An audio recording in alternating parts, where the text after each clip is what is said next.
Welcome to this episode of Leaning into Discomfort with Middlebury Athletics.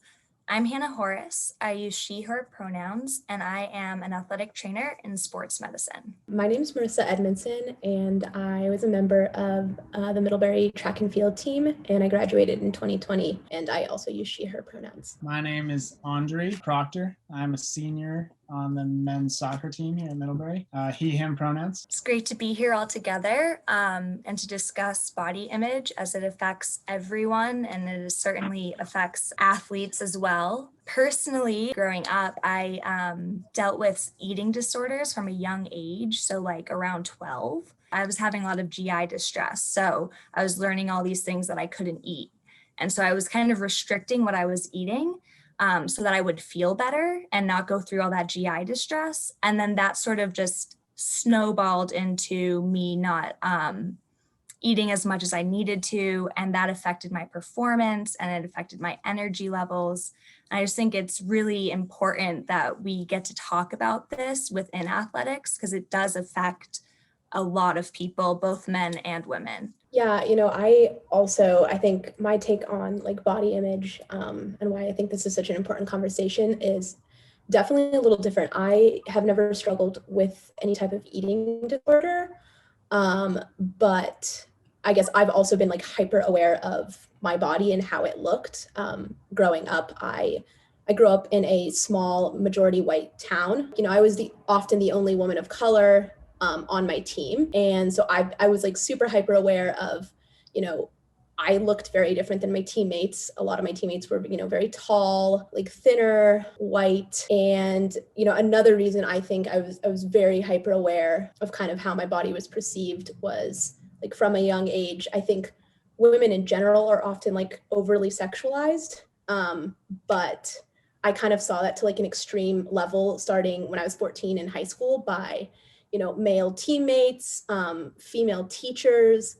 And so I've always been like very hyper aware of the fact that like my type of body, like short, dark, stocky, is not really seen in like the media or even on my own teams. Yeah. And my experience, I guess, with body image comes from a little bit different place from what the two of you have articulated already. And mine is maybe less societal, but more of like I hesitate to use the word familial just because I don't like painting my family in a bad light. But I come from a family who's very active and grew up in a space where like the question, hey, like, what are you going to do today for exercise was always asked. And part of me loves that was instilled in my psyche growing up because it's a benefit to be able to have that motivation and to never really have trouble like going out and getting a workout in during the day. But simultaneously, as I've gotten older, it's made it harder to be okay with not getting activity in. And then how does that impact one's perception of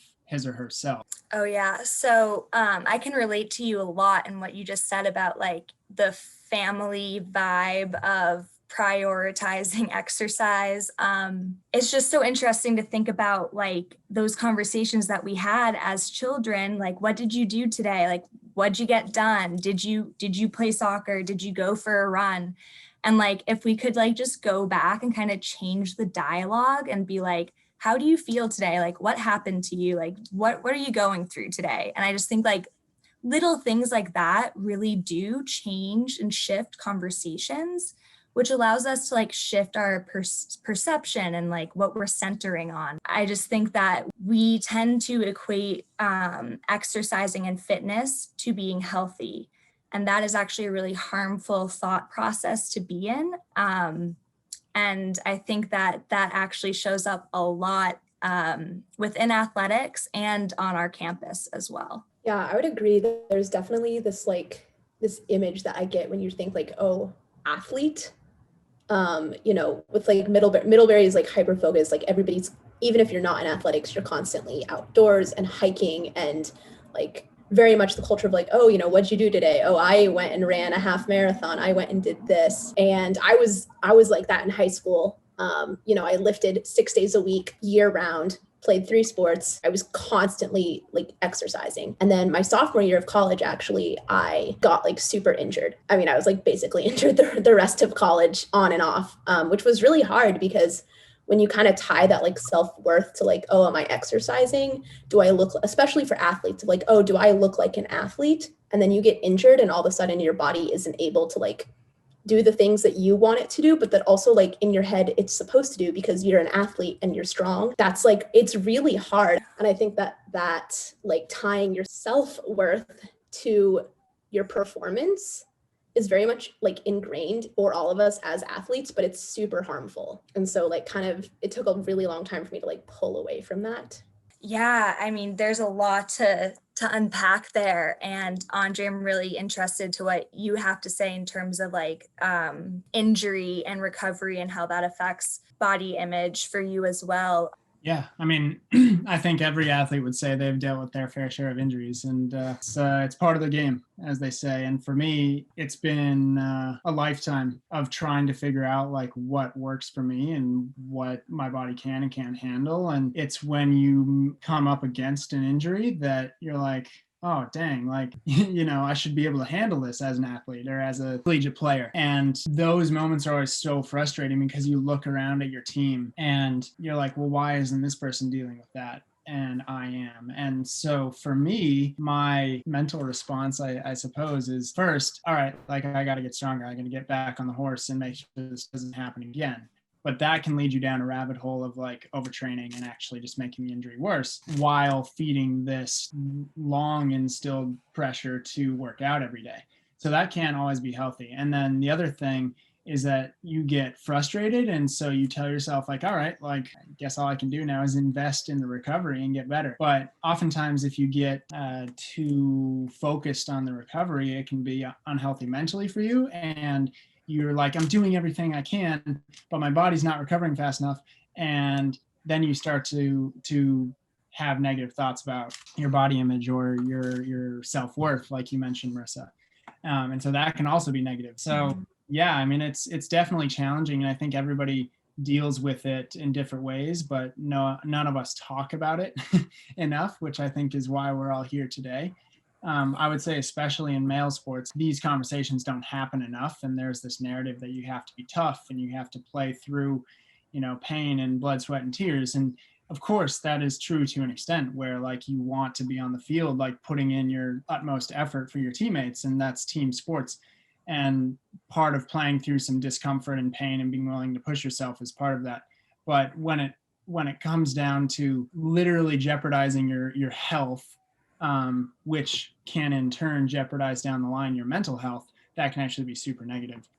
Yeah, definitely. We think that people are looking at us and they see an athlete, but we don't feel like we're the athlete that we're used to being, right? We're hurt and we can't do the tasks that we want to be doing with our teams. And so that's also like some ableism coming in there, because now that we're not able to do the things that we are able-bodied, we feel like we're not worthwhile. And I think that that's something that we really need to address more within sports, because it'll make the recovery process that much more effective and like healthy, like all the things that y'all are talking about are these struggles that you go through. And I think that sort of embracing the struggle and knowing that like we all go through this, we all go through moments of being unable to do the things we want to do. And like, that's really human. That's really normal. That is one of the big downsides of media, is we are not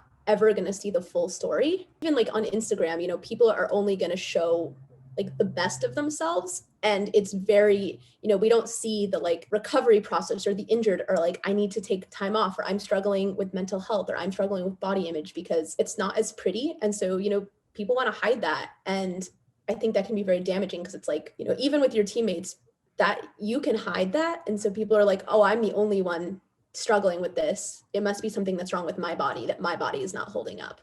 But I mean, even, across the spectrum, every type of athlete is at some point going to deal with an injury. The more we talk about it, the better we can get at like recognizing it. Even That is to say, like, even though we might talk about it, that still doesn't necessarily mean like, oh, it's going to go away and we're never going to think these thoughts. But I think it at least, it helps, it normalizes it a little bit more, that like people are going to struggle and people's bodies are going to change for the rest of their lives. So we should get used to talking about it. The fact that it doesn't get talked about in athletics brings up this interesting dilemma, in that sports and athletics are meant to instill active and healthy lifestyles for everybody. And so it's ironic how sometimes participating at the highest levels and pushing yourself in these respective sports can actually do the opposite. And so how do we change that? It starts with these kinds of conversations. It starts with people being comfortable having them. And hopefully that's what we can do a little bit of. Yeah. And I think having these conversations, but also kind of broadening our perception of like, what it means to be an athlete, and also like what it means to contribute to your team. That was something like I really had to grapple with, was like, I didn't feel like I was contributing at all to my team because I couldn't race. It took a while and I had to go through like a lot of grief and coming to terms with it, but eventually able to find that like, it wasn't just my performance that defined me as a like good teammate and a teammate that could contribute.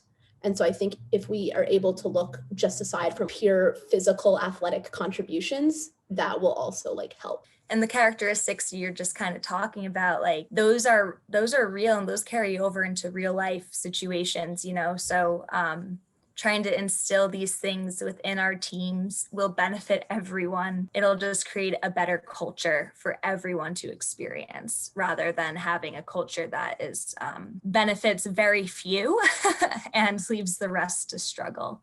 Thank you for the conversation, and for everyone who tuned in today. We look forward to seeing you next time on Leaning into Discomfort.